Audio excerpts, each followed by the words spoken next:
Salut les amis, bienvenue dans cette nouvelle vidéo. Et oui, j'ai encore changé le nom de la chaîne, Titi Vlog. Pourquoi? Parce que je n'ai plus de temps beaucoup à consacrer à YouTube.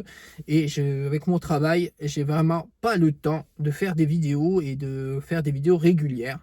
Donc, je vais faire quand même encore des vidéos, mais sur des expériences de vie, comme sur cette vidéo, où que je fais un petit voyage pour partir en vacances dans ma région de cœur et où j'ai mes racines. Et donc, comme j'ai ma petite Dacia Spring, qui est une citadine avec 200 km d'autonomie à peu près, ce que je vais vous montrer sur le compteur et tout ça, je vais tout vous expliquer dans cette vidéo. Et on va voir justement combien de temps que je mets pour faire 700 et quelques kilomètres. De toute façon, je vais vous mettre tout en screen de mon voyage et je vais vous faire l'expérience, je vais vous faire suivre l'expérience tout au long de cette vidéo. Donc merci d'avoir cliqué dessus et on est parti.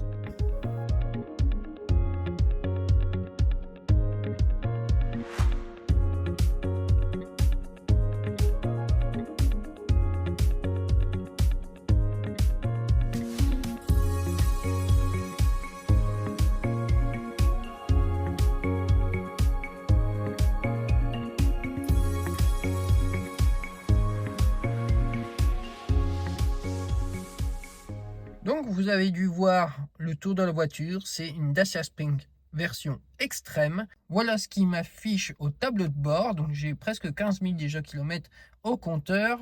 Là on va remettre le kilométrage à 0 et il me dit que normalement j'ai, vous voyez ça recalcule, 218 km d'autonomie, je suis à 100%. Et la prochaine borne que j'ai sur mon trajet, je vais vous mettre le screen de mon trajet GPS, et il sera à 100 et quelques kilomètres.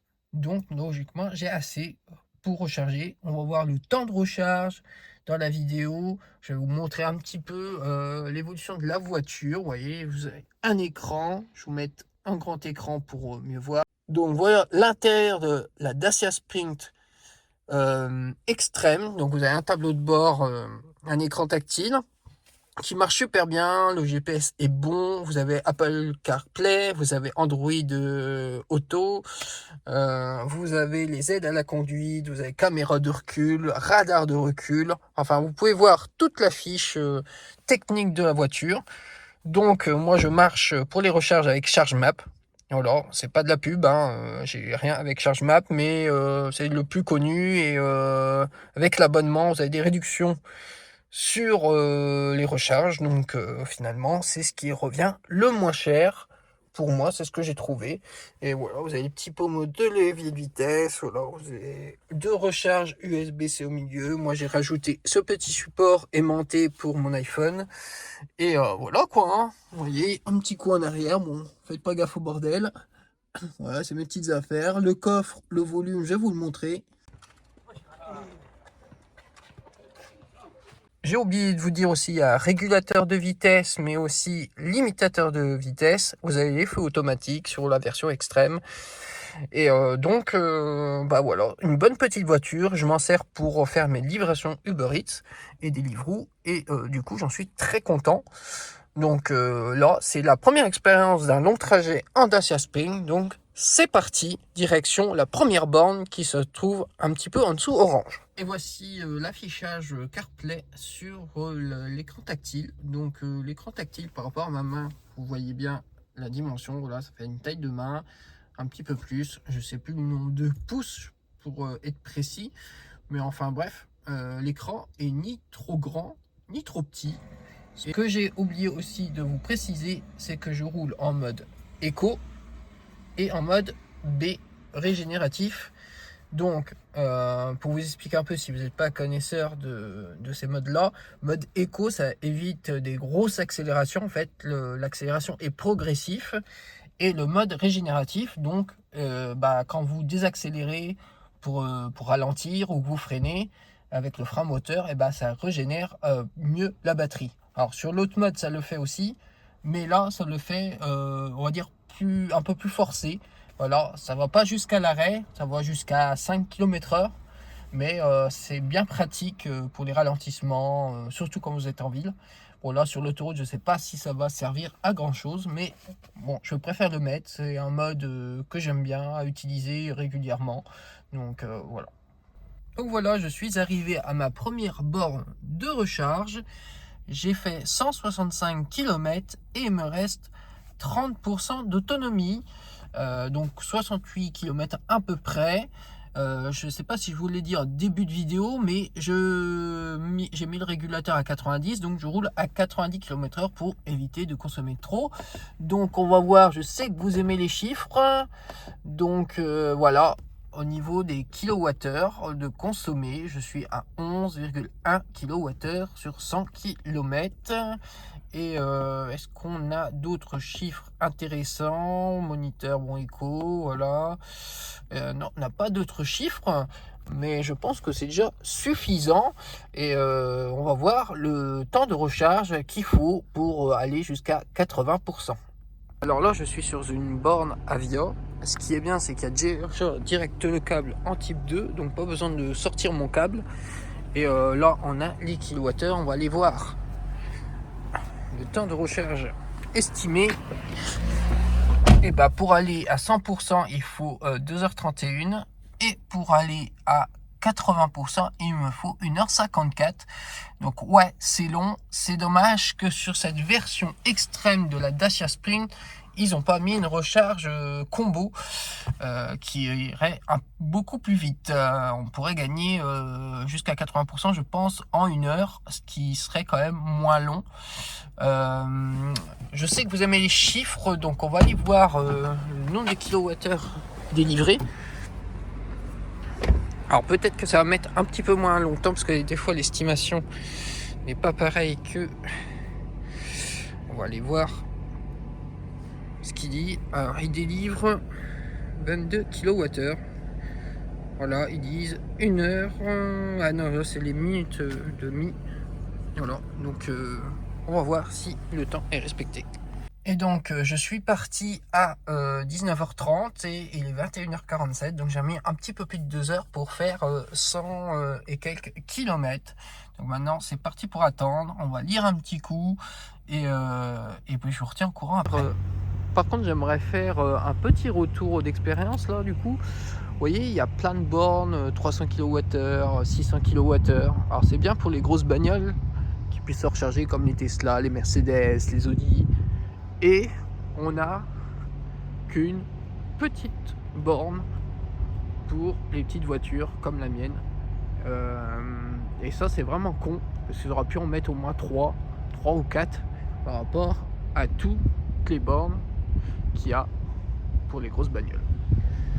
Heureusement que je roule de nuit et heureusement qu'il n'y a personne, il n'y a pas un chat. Alors voilà, j'ai fini la recharge, je suis à 86%, j'avais pas vu que j'avais dépassé un petit peu, j'aurais pu partir un peu plus tôt. Et il est minuit 10, donc ça a mis à peu près 2 heures, de 30 à 86%, donc voilà. J'ai pu lire un petit peu, du coup j'ai pas vu le temps passer, ça a passé assez vite. Et là je suis reparti pour 123 km pour la prochaine borne. Donc j'aurai moins de recharge à faire, je pense que j'aurai usé beaucoup moins. Donc voilà, c'est parti mon kiki et on se rejoint pour la prochaine borne. Alors voilà, on est arrivé sur le deuxième trajet. Il me reste 27% de batterie et voilà, j'ai fait 100 et quelques kilomètres. 110, 120 je crois, je ne me rappelle plus exactement. Il me reste 60 km d'autonomie. Là on est en borne Electra. Il y a plein de bornes, donc ça c'est génial. Là heureusement je crois qu'il y a une type 2, une prise type 2, je vois là-bas, donc ça c'est cool. Il y a l'air d'en avoir sur chaque borne pratiquement. Là il y en a plusieurs, donc ça c'est quand même assez cool par rapport à l'autostation de service qu'on avait, à l'aire de repos plutôt. Et bah on va voir combien il nous dit de temps de recharge. À mon avis pas mal, je vais être sur 2 heures à mon avis pour 80%, à moins qu'elle délivre un tout petit peu plus cette borne là et que c'est un peu plus rapide. Je vais vous montrer ça. Alors voilà, là je l'ai branché. Alors j'espère que le temps n'est pas exact et que l'estimation est biaisée. J'espère que ça délivre autant que ça devrait. Parce que c'est plus lent, on dirait, que sur l'autre borne. Pourtant, je suis qu'à 27%. Alors, il faudrait 3h21 pour recharger jusqu'à au moins 80%. J'espère qu'il se trompe.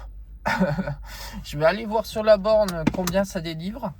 Et parce que là, s'il faut que j'attende 3 heures de recharge, je vous dis pas, je suis pas arrivé à destination. Ah oui, regardez, en fait, ça délivre que 5 watts. Mais c'est de la grosse daube à 5 watts. C'est pour ça que ça recharge pas beaucoup en fait. 5 watts, c'est rien du tout en fait. C'est vraiment de la merde.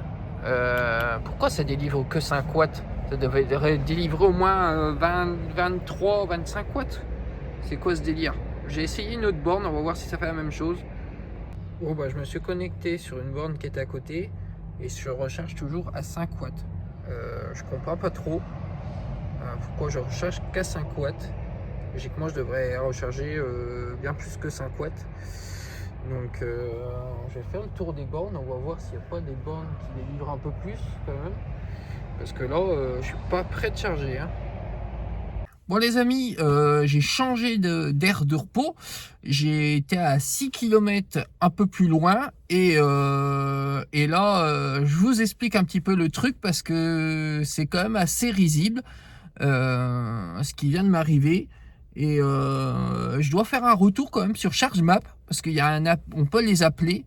Et la dame que j'ai eue, elle est restée 15 minutes avec moi pour trouver une solution. Et franchement, il est 2h24 du matin. Et je peux dire que le service ChargeMap est vraiment efficace quand même. Et ça, c'est quand même bon à faire le retour. Donc, et tout de suite, j'ai eu quelqu'un, j'ai pas eu d'attente. Donc, franchement, très bien le service de ChargeMap. Au moins, on paye un abonnement et on sait pourquoi. Donc, je vais vous expliquer là maintenant où est la borne où je suis. Et c'est très risible, vous allez voir. Il n'y a qu'une borne. Hein, voilà. Et là, je vais vous montrer. Pour 80%, j'ai 2 heures de charge. C'est quand même mieux que les presque 4 heures que j'avais tout à l'heure. Donc voilà, indication 2 heures de recharge pour arriver à 80% et 2h38 pour arriver à 100%. Là, je vais vous montrer la borne et je vais vous montrer à combien elle recharge. Donc me voici sur l'aire de... Je sais plus comment elle s'appelle l'aire. Mais voilà, ça me mettait qu'il y avait une borne. Voilà, de recharge en type 2. Sauf que comme vous voyez, toutes les bornes Electra, c'est marqué CCS. Et toutes les bornes qu'il y a, c'est marqué CCS. Alors je vous montre pas tout de suite la petite astuce. Ah, astuce, oui et non, mais il fallait trouver. Et vous voyez, toutes les bornes, c'est que du CCS. Et là-bas, là, c'est des bornes. Il y a même du CHAdeMO. Et là, je crois que c'est toujours CCS. Et là, toujours CCS. Voilà, donc il n'y a qu'une prise CHAdeMO en plus. Donc si vous êtes en CHAdeMO, bah, il n'y a qu'une prise. Il faut vraiment qu'il n'y ait personne. Et la prise pour la type 2, bah, rien à voir. C'est juste cette petite borne blanche. J'ai failli passer à côté. Au début, je croyais qu'il n'y avait pas de recharge. Et en fait, en soulevant le petit capuchon, j'ai vu que c'était une type 2 et elle recharge à 6,9 kWh. Donc c'est pas énorme parce que le max normalement c'est 22 kWh. Et si ça rechargeait vraiment, bah, j'aurais que en gros une demi-heure de charge. Donc vous voyez, ça c'est les petits inconvénients de l'électrique. C'est que les bornes, déjà faut les trouver. Hein. Et en plus, bah, même quand vous en trouvez, bah, ça ne recharge pas au maximum que ça devrait recharger. Et ça, je trouve ça vraiment dommage. Parce que finalement, si ça rechargeait à la vitesse que ça devrait recharger, bah, on mettrait beaucoup moins de temps. Et pourquoi ça délivre que ça alors que je suis le seul couillon à recharger ma voiture? Ça devrait débiter à fond. Je sais pas pourquoi il régule comme ça. Bon, la dame que j'ai eue à ChargeMap, elle m'a dit: «Ça peut mettre un petit peu de temps», mais elle dit: «Ça devrait pas mettre autant de temps et ça devrait monter». Donc là, depuis que je suis branché, ça fait combien de temps? 5 minutes que je suis chargé et on est toujours à 7. Bon, ça va peut-être augmenter au fil du temps, mais bon, je veux bien qu'il y ait peut-être des sécurités parce que les batteries sont chaudes, le temps qu'elles se refroidissent, je sais pas. Peut-être ça, mais je suis pas assez connaisseur pour vous dire. Mais c'est quand même dommage parce que, vous voyez, si vous avez une voiture qui a pas déjà beaucoup d'autonomie, si vous attendez à chaque fois, une plombe pour que ça recharge, on n'est pas près d'y arriver, hein. Moi, je vous le dis. La station où qu'on pourrait se prendre un petit café, elle est tout là-bas. Donc bon, comme j'ai du temps de recharger, je vais y aller. Mais on est quand même pas à côté comme tout à l'heure du service. Donc c'est pareil, on est un petit peu éloigné. Et ça, c'est vraiment dommage parce que bon, encore de la marche à faire. Si on est fatigué et tout, bah voilà, faut aller jusqu'à là-bas pour aller se servir un petit café. Donc pas cool cette station de service et cette aire de repos, et pas génial. Et donc ouais, là ça m'est occupé. Donc si vous êtes sur cette aire de repos, c'est une aire de repos juste un peu avant Lyon, à côté de l'Arnage. Bah voilà, la borne elle est là, c'est tout petit, il faut la voir et il n'y en a qu'une. Donc vous avez intérêt de rouler de nuit, parce que si vous êtes comme moi tout juste en autonomie, bah j'espère pour vous qu'elle n'est pas occupée. Mais peut-être qu'il y en a plein qui vont passer à côté comme moi, et j'ai failli repartir sur un Intermarché qui était à côté de l'Arnage pour pouvoir les recharger. Mais bon, voilà. On verra bien le temps que ça rechargera. Je vais aller boire mon petit café et puis on verra bien comment ça se goupille et si ça a augmenté au niveau de la recharge. Là, ça reste bloqué. Donc voilà.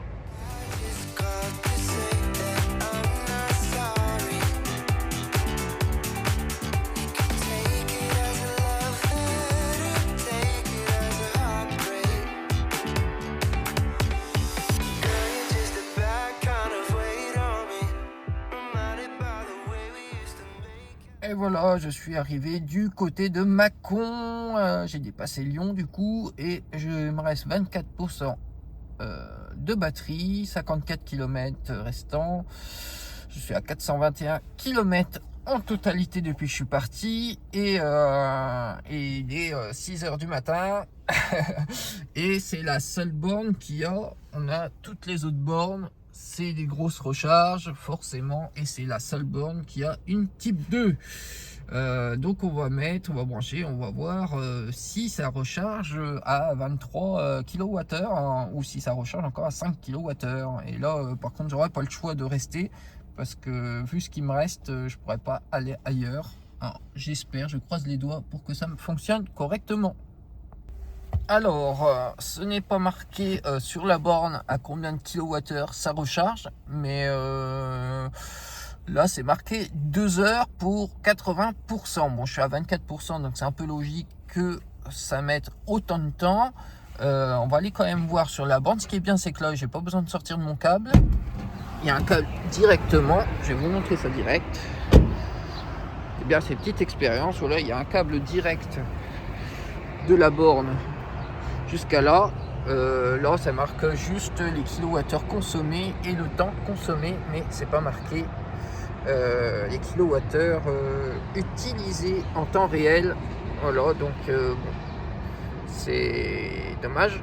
J'aurais bien voulu voir moi combien. Après c'est marqué sur la borne 50, mais je pense que c'est pour les deux prises qui sont là. Donc là ça doit être du 25 kWh logiquement, mais vu ce qui remarque, je pense qu'on est plus vers les 10, peut-être vers les 15 kWh. C'est déjà mieux que sur l'autre borne. Allez, on va essayer de se reposer un petit peu, parce que là 6h du matin, voilà quoi, ça va m'emmener jusqu'à 8h du matin avant que ça recharge complètement jusqu'à 80%, que je puisse faire normalement la dernière borne après. Ça sera après Dijon. Donc je sais même pas si je vais pas laisser recharger même un peu plus pour être sûr. Et puis voilà.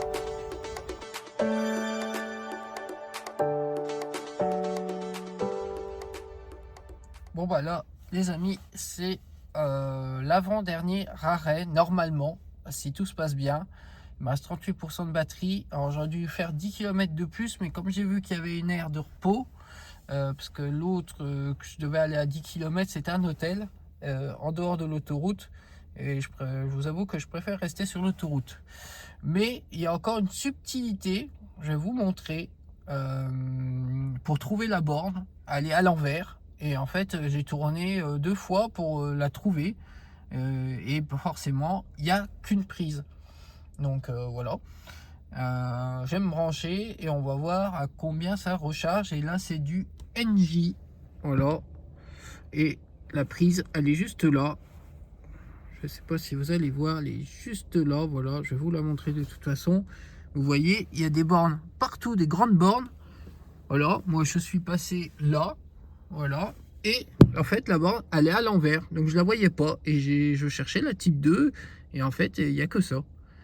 Voilà. Donc on n'a pas le droit aux petites voitures électriques en type 2. Les aires de repos sur autoroute détestent les voitures qui sont branchement type 2. Alors, il me dit 1h30 de charge pour arriver à 80%. Ça tombe bien, j'ai envie de dormir un peu. Donc c'est ce qu'on va faire. On va dormir, on verra bien comment ça sera rechargé. Et on va voir le nombre de kilowattheures, parce que là on peut voir délivré. Et nous sommes à 7,69. Donc je ne vois pas pourquoi. Alors soit la voiture est bridée pour être à 6 ou 7 kWh de recharge. Et elle ne peut pas aller jusqu'à 22 kWh qui est normalement indiqué. Donc ça, il va falloir que je me renseigne quand même, parce que c'est bizarre. Bon les amis, là il me reste 26% de batterie, 62 km. Et il me reste, là c'est pas marqué, mais il me reste 80 km à faire pour arriver à 3. Donc j'ai été obligé de m'arrêter quand même à une borne de recharge. C'est encore une NJ Viano. Donc ça va être toujours en mode en 7 kWh. Donc je me suis renseigné à Dacia pour savoir pourquoi. Et en fait ma voiture est bridée à 7 kWh et le câble est à 7 kWh aussi. Donc je vais me renseigner quand même quand je serai arrivé à un garage Dacia si je peux pas faire la modification pour avoir une plus grosse recharge, au moins que ça aille jusqu'à 22 kWh. Parce que c'est pour ça que ça me met un temps fou en fait. Et voilà, il me reste dernière recharge avant d'arriver. Bon là je vais laisser jusqu'à peut-être 40-50% et je serai arrivé. Et il est 14h17, donc j'aurai pris presque une journée pour monter. Pour faire 500 bornes. Voilà. Bon voilà les amis, je suis arrivé à mon point de destination. Il est 16h30. Donc j'ai presque mis une journée pour venir pour faire 740 km. Et là il me reste 18% de batterie. Alors voilà, ma tête fatiguée, je suis désolé pour cette présentation. On va aller en studio, je vais vous faire un retour sur le prix du péage, le prix des recharges et puis le temps exact que j'ai mis. Et aussi le nombre de fois que j'ai fait des recharges. Et puis on va faire un petit débriefing de cette aventure. Je suis pas mal fatigué. J'ai réussi à dormir une petite demi-heure peut-être, surtout le trajet. Donc voilà, pas super. Et je vais me renseigner aussi s'il n'y a pas possibilité de débrider la recharge de la Dacia Sprint, qu'elle prenne 22 kWh et pas que 7 kWh, parce que c'est vraiment trop peu. Pour la ville c'est bien, c'est suffisant, mais alors pour un long trajet comme ça c'est pas assez suffisant. L'autonomie on pourrait s'en satisfaire, même si on fait 180, si on sait qu'on recharge pratiquement toute la voiture en un quart d'heure, en une demi-heure, 3/4 d'heure, ça pourrait le faire encore. Mais là c'est trop long, 1h30, 2 heures pour recharger, pour faire 150 bornes, c'est trop peu, c'est trop peu. Donc on voit ça dans le débriefing, tous les petits détails du parcours, pour que ça vous donne un ordre d'idée. Et j'espère que vous avez aimé cette vidéo, en tout cas, cette aventure. Si c'est le cas, si ça vous a permis d'y voir un peu plus clair, mettez un pouce en l'air, abonnez-vous parce qu'il va y avoir aussi une deuxième vidéo. Je ferai le retour par la nationale et, du coup, ben, on verra, bah, pareil, le prix que ça coûtera, parce qu'il y aura que les recharges du coup.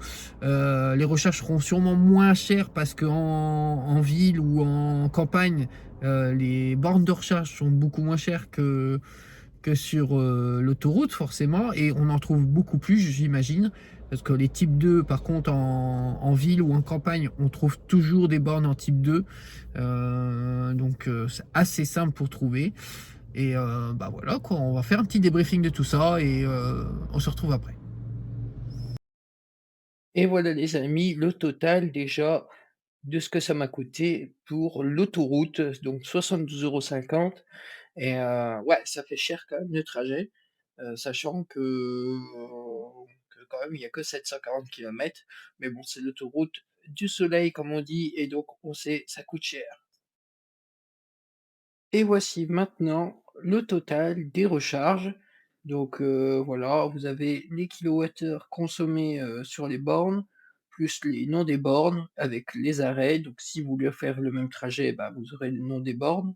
Celle à éviter, vous avez vu, c'est la Latitude 45, c'est celle où que ça rechargeait qu'à 5 kWh. Et voici le total des 2 cumulés. Le trajet m'aura coûté au final que 110,90 €, ce qui est, raisonnable je trouve, par rapport à l'électrique. Dommage qu'il y a beaucoup de temps de recharge, sinon, ça aurait été plus sympathique comme trajet. Et donc je vous dis à très bientôt pour le deuxième trajet qui sera que par la nationale, donc on aura que le coût de l'électricité, des recharges. Donc j'ai hâte de vous faire le retour. À mon avis, ça va être beaucoup plus long, mais ça, on aura peut-être une petite surprise puisque je pense que je pourrais tirer beaucoup plus sur l'autonomie. Au lieu de faire que 150 kilomètres, je pourrais peut-être en faire 180, comme ce que je fais quand je livre en ville. J'arrive à faire 180 sans trop de problèmes. Par contre, le temps de recharge, forcément, il sera toujours pareil, toujours aussi long puisque, en me renseignant dans les garages Dacia, on m'a bien confirmé que le chargeur embarqué dans ma voiture ne pouvait pas aller à plus de 7 kWh de recharge. Ce qui est vraiment dommage parce que moi, j'ai la version extrême de la voiture et ça aurait été bien quand même qu'ils mettent, au moins pour aller jusqu'à 22 kWh parce que vraiment, le temps de recharge est vraiment, pitoyable. Alors on m'a dit que c'était possible de l'avoir en option au moment de l'achat. Donc si vous voulez acheter cette voiture, n'oubliez pas de le demander parce qu'on peut se dire: «Bah, si je fais que de la ville, ça va, ça pose pas de problème». Mais si un jour, comme moi, vous voulez faire un grand trajet, bah, vous serez bien content d'avoir cette option, à 22 kWh. Donc voilà, dites-moi ce que vous en pensez de ce petit retour, comment vous avez pu gérer si vous avez déjà fait un long trajet comme ça en véhicule électrique? Est-ce que vous avez autant galéré que moi? Ou est-ce que ça allait parce que vous avez une voiture, qui prend des recharges rapides? Voilà les amis, je vous laisse, en parler dans les commentaires. Je vous dis à très vite et ciao!